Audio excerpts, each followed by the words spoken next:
Hey guys, it's Coach Greer coming to you with another concept from world history. This time it is the Enlightenment.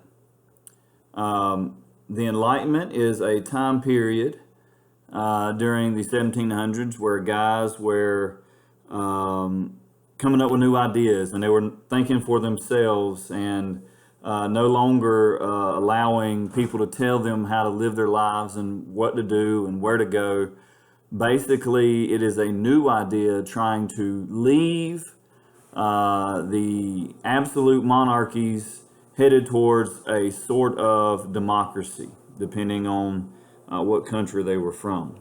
And so just like that meme right there says by Mr. Voltaire, I disapprove of your meme, but I will defend to my death your right to post it. And we'll talk about him shortly. So let's start with this guy, Mr. Thomas Hobbes.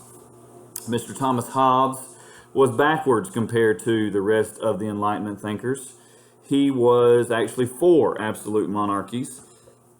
He said that people should enter into a social contract with a higher authority, a strong-headed ruler, to take over the rights of all people, to get rid of chaos and have law and order. And so, yes, he was for absolute monarchs, and his ideas, of course, were so much different from most Enlightenment thinkers. So this guy was backwards compared to the Enlightenment thinkers that we're going to talk about next. He was for absolute monarchies, not for democracies. John Locke. John Locke, you should have heard about several times in your U.S. government class. He is vital to many things that we have that has set up our government. His most famous idea, of course, is natural rights. The fact that we have the right to life, liberty, and property, or as our Declaration of Independence says, the pursuit of happiness. So not necessarily everybody will get it or obtain it, but the fact that it is out there, it is available, and nobody's holding them back from getting it. Now, do some people have more hoops to jump through than others? Yes, they do. The purpose of government is to protect these rights. Guys, I can't say enough about this concept here. Listen, the government does not give you your rights, okay? You were born. You are gifted. You were endowed by your Creator with unalienable rights, things that when you were born, you automatically have because you live in this great country. It's got nothing to do with the government giving it to you, though. The government is just there to protect those rights. And so the government's power can only come from the people, the consent of the people, by voting. And this is why voting is so important. And then in the end, if your government is just unjust, you have the right to rebel because of these ideas by these Enlightenment thinkers like Mr. John Locke. So his ideas, of course, very fundamental to the U.S. Declaration of Independence. He inspired with his ideas rebellions and revolutions all across Europe and here across the Americas, not just in the United States. Mr. Voltaire, he was the first guy a while ago up there on that meme. Mr. Voltaire was all about personal freedoms, the things that you find, of course, in our Bill of Rights, the first 10 amendments to the Constitution.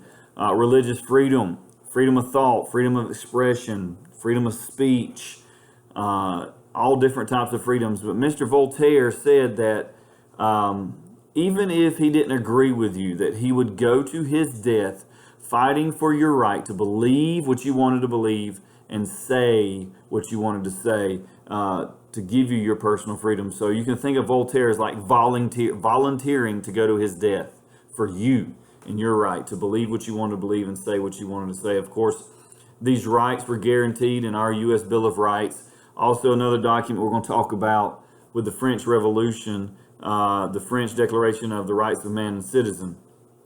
Of course, because of this, European monarchs, these absolute monarchs, had to reduce censorship. They had to allow people to start expressing themselves or face rebellion.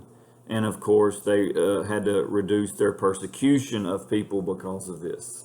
Mr. Voltaire, very, very key to our U.S. Bill of Rights. Montesquieu, or as Mr. Floyd calls him, Mosquito Man.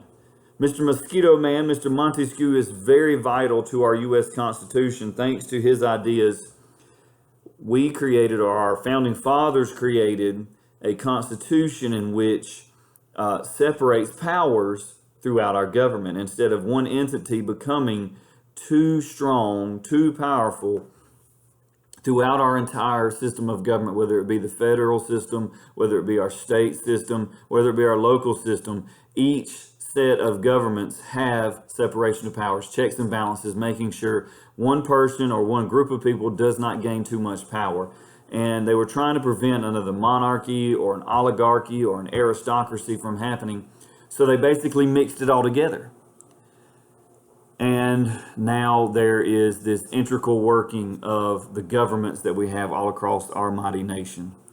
France, the United States, Latin American nations use these in their constitutions. And of course, in our constitution, we have the oldest living, breathing constitution in the world.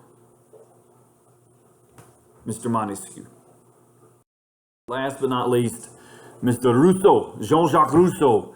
Mr. Rousseau was all about individual freedom, direct democracy, all people are equal.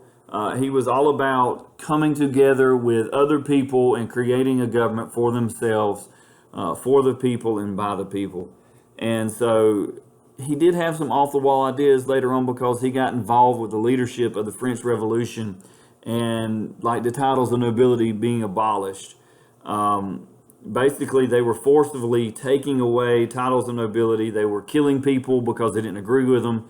My thing is, where's individual freedom in that? Where is all people are equal in that? Fact of the matter is, he was not being tolerant when he was calling for tolerance. He was being extremely intolerant. So we have people like that today in our world that calls for tolerance, but when you come against their beliefs in a way they don't agree, they won't become tolerant. They will become very intolerant. So, Mr. Rousseau. So let's talk about who. Since no individual has natural authority over his fellow man, agreements remain the basis of all legitimate authority among men. You see that? Agreements among men. If a private individual can make himself the slave of a master, why could not an entire people make itself the subject of a king? Still talking about people coming together. It will be said that the despot guarantees his subjects civil tranquility.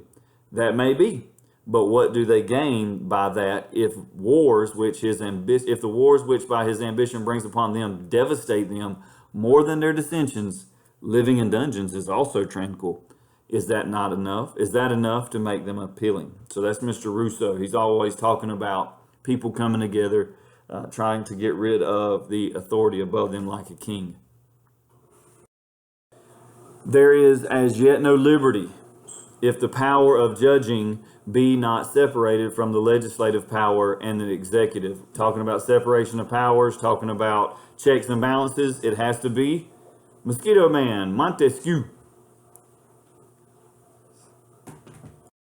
Number 3, during the time men live without a common power to keep them all in all, they are in that condition which is called war.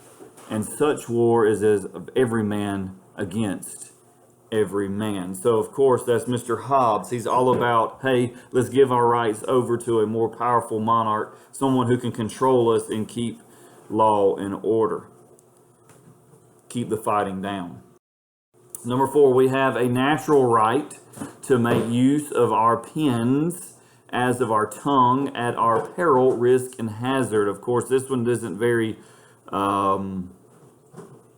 forthwith about who it should be. It is actually Mr. Voltaire. Mr. Voltaire, all about personal freedoms, personal rights, the freedom of speech, freedom of thought and expression.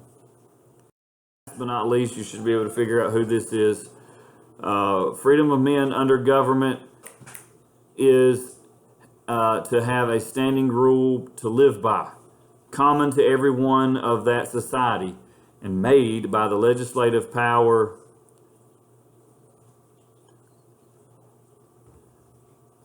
vested in it, a liberty to follow my own will in all things, when the rule prescribes not, and not to be subject to the inconstant, unknown, arbitrary will of another. So, hey, if that government becomes unjust, get rid of it, Mr. John Locke. So, that is the end of our PowerPoint on the Enlightenment. The next one that's coming to you is the American Revolution, which basically piggybacks off of this movement. The people that started the American Revolution were inspired by the ideas from the Enlightenment.